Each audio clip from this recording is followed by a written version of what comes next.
A capital americana vem enfrentando um problema bem brasileiro nos últimos tempos. As multas em radares vêm se tornando uma parte importante do orçamento municipal com a prefeita Muriel Bowser, que não é parente do vilão de Super Mario, jurando que eles garantem segurança. Mas será que isso é mesmo verdade? Este é o Visão Libertária, sua fonte de informações descentralizadas e distribuídas. Ajude a propagar as ideias de liberdade. Deixe seu like e compartilhe com seus amigos. Um artigo seu pode virar vídeo aqui também, sabia?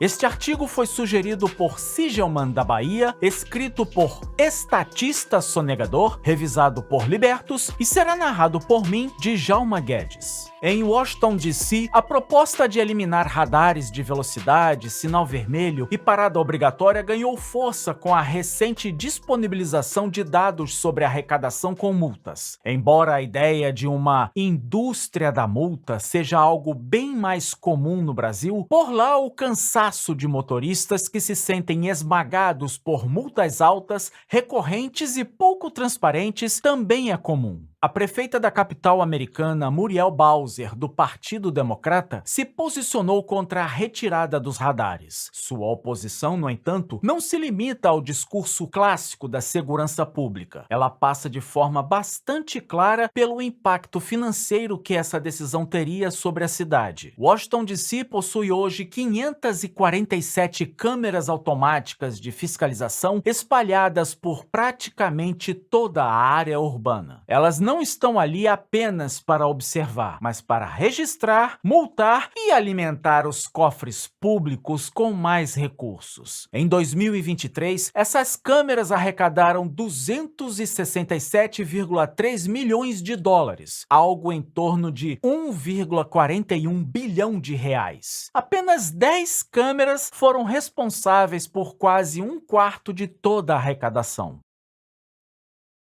A concentração é tamanha que um único radar instalado na Potomac River Freeway gerou 9,1 milhões de dólares, ou 48 milhões de reais em apenas 12 meses. Outro ponto, na DC 295 no sentido leste, rendeu cerca de 44,6 milhões de reais. Em Kenilworth Avenue NE, uma única câmera ultrapassou a marca dos 40 milhões de reais. DC costuma argumentar que seus radares não são uma mera arma arrecadatória, diferentemente de outras cidades americanas. Só há multa quando o motorista ultrapassa o limite em pelo menos 16 km por hora. A prefeitura sustenta que as infrações são excessos perigosos, não deslizes banais. Em 2024, a Procuradoria-Geral endureceu ainda mais a cobrança, permitindo processos civis contra inadimplentes, inclusive moradores de fora da cidade. Bowser afirma que os números falam por si, pois segundo a administração local, as mortes no trânsito caíram 52% no ano anterior. Ainda assim, a maior preocupação da prefeitura não está apenas nas estatísticas de segurança, mas no impacto orçamentário. A retirada dos radares poderia abrir um rombo estimado em 5,3 bilhões de reais ao longo de 4 anos. Do outro lado, parlamentares como Scott Perry defendem a extinção do sistema, alegando que ele funciona de forma disfarçada de arrecadação, explorando cidadãos sem representatividade ou devido processo legal.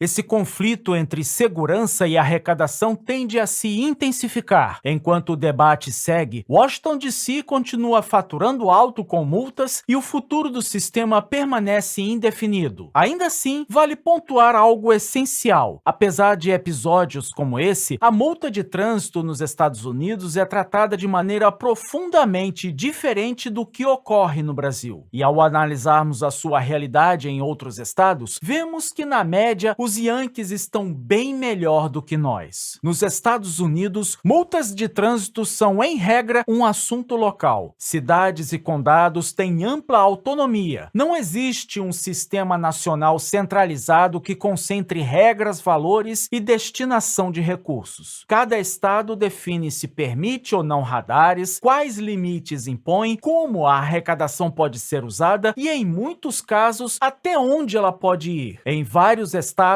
a legislação proíbe explicitamente que multas se tornem fonte regular de financiamento público. Há limites percentuais claros, fundos específicos para onde o dinheiro deve ir e sanções quando esses limites são ultrapassados. Não é raro encontrar regras que obrigam a devolução do excedente ou a redução automática de multas quando a arrecadação começa a destoar do razoável. Além disso, o uso de radares automáticos sofre restrições severas. Muitos estados, como o Texas, simplesmente os proíbem. Outros exigem sinalização ostensiva, limitam o uso a zonas escolares ou cruzamentos historicamente perigosos e vetam a operação por empresas privadas remuneradas por volume de multas. Quando há terceirização, ela costuma ser técnica, não baseada em comissão. Os valores das multas, em geral, guardam alguma proporcionalidade com a renda média local, com valores raramente saindo da casa dos 50 a 150 dólares. Mais importante ainda, elas não desencadeiam uma cascata administrativa. Uma infração não costuma gerar bloqueio imediato de documentos, juros impagáveis ou apreensão do veículo. Contestar é relativamente simples e o judiciário leva a sério abusos. O caso de Ferguson, no Missouri, se gerou precedentes que guiam a legislação sobre multas de trânsito até hoje. Ali, a dependência excessiva de multas para financiar o município foi considerada violação de direitos civis, gerou reformas profundas e virou referência nacional do que não fazer.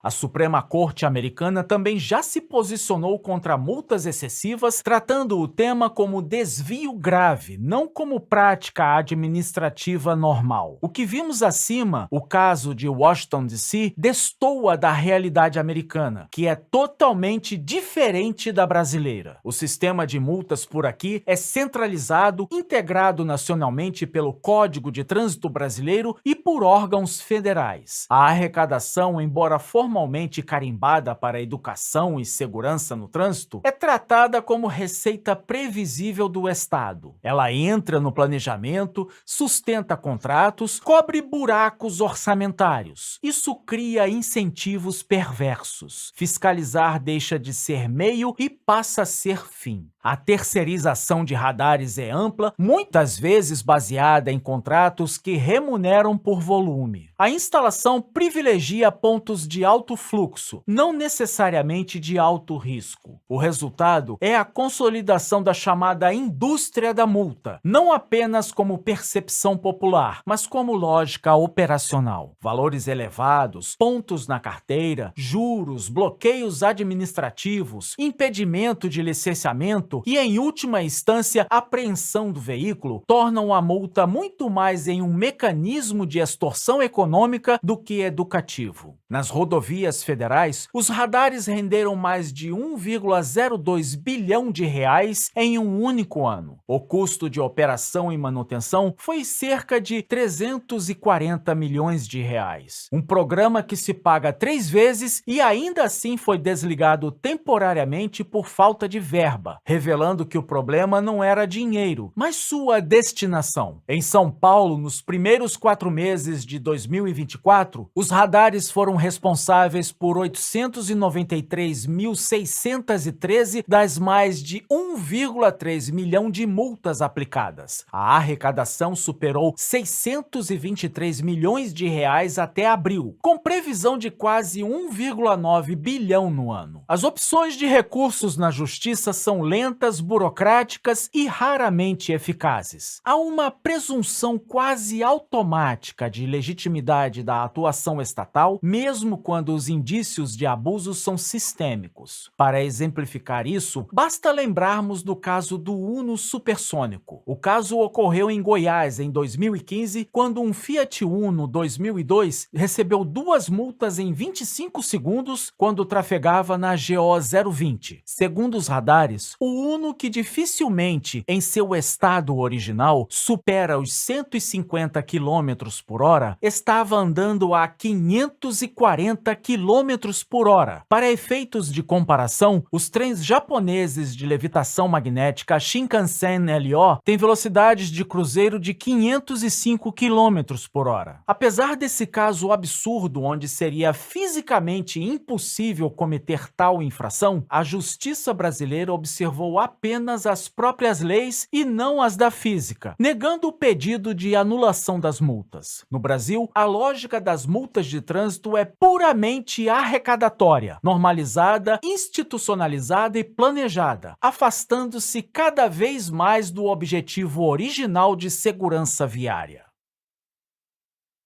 Quando se olha para a evidência científica, o quadro fica menos confortável para quem defende multas e câmeras como solução mágica. Foram identificados 18 estudos recentes não incluídos em meta-análises anteriores. A metodologia foi rigorosa, revisão sistemática em bases acadêmicas internacionais, com estimativas quantitativas de redução de acidentes. Os resultados mostram uma redução média de 12% no total de colisões. Parece bom à primeira vista, mas o diabo mora nos detalhes. As câmeras reduzem colisões em ângulo reto, aquelas mais violentas em cruzamentos. Ao mesmo tempo, aumentam as colisões traseiras. Isso ocorre porque, em muitos casos, os motoristas freiam bruscamente antes dos radares para evitar a multa, gerando colisões com motoristas que vinham atrás. O risco não desaparece, ele muda de forma, tornando esse tipo de fiscalização inefetivo no melhor dos casos. Quando se separam acidentes com feridos, o padrão se repete. Há ganhos em alguns indicadores e perda em outros. O sistema não elimina o problema, ele redistribui. Na melhor das hipóteses, o que se tem são resultados mistos na segurança e cofres cheios para o Estado, provando de maneira acadêmica aquilo que todos nós já desconfiávamos. Os radares não tornam o trânsito mais seguro, servindo apenas como mecanismos arrecadatórios. Apesar da evidência empírica, os defensores dos radares não vão recuar 1 milímetro sequer em sua argumentação, mesmo que haja um erro conceitual central nesse debate. Todos confundem segurança no trânsito com coerção estatal. Parte-se da premissa de que sem multas, ninguém respeitaria regras. Isso ignora o óbvio. Os incentivos primários para dirigir com cuidado já existem. Riscos de morte, prejuízo financeiro, tempo perdido e reputação. A multa estatal não cria esses incentivos. No máximo, tenta substituí-los, frequentemente de forma ineficiente. Regras não dependem necessariamente do Estado. Em uma sociedade anarcocapitalista, vias seriam propriedade privada ou coletiva contratual de empresas, condomínios ou associações de usuários. Quem controla a via define as regras de seu uso. Ao contrário do que muitos dizem, existem motivos sólidos para crer que uma administração viária sem Estado não desencadearia em caos. Padrões emergem espontaneamente quando há demanda por previsibilidade. O Wi-Fi funciona no mundo inteiro da mesma maneira, mesmo sem um Ministério do Sinal. O mercado odeia a incerteza, por isso modelos funcionais se consolidam, se tornam o padrão. O eixo da segurança viária seria o seguro, não a multa. O risco é precificado antes do dano, com motoristas imprudentes pagando mais, perdendo cobertura ou sendo excluídos de determinadas vias. O custo do mau comportamento recai sobre quem gera o risco, não sobre a coletividade. A punição deixa de ser fixa e impessoal e torna-se progressiva, personalizada e contínua. Indenização direta à vítima, restrição de acesso, perda de reputação contratual. O incentivo arrecadatório desaparece, pois o comportamento imprudente se torna economicamente inviável.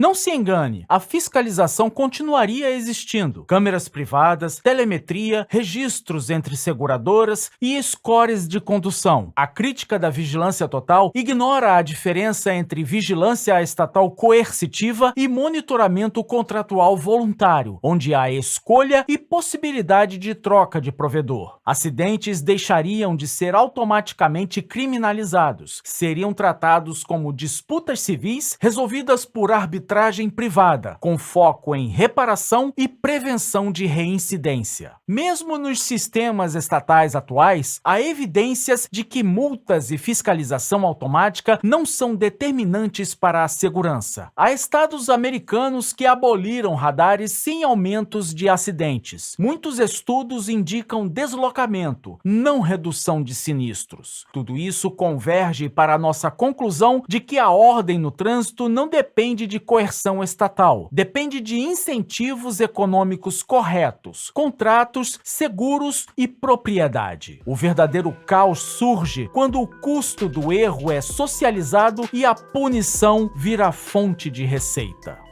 Obrigado pela audiência. Esse é um canal colaborativo. Participe você também. Cadastre-se agora mesmo no nosso site visãolibertaria.com e envie seus artigos por lá. Os nossos colaboradores recebem recompensas em Bitcoin. Inscreva-se no canal e clique no botão da campainha para ser avisado de novos vídeos. Até a próxima, dirija com responsabilidade e viva a liberdade!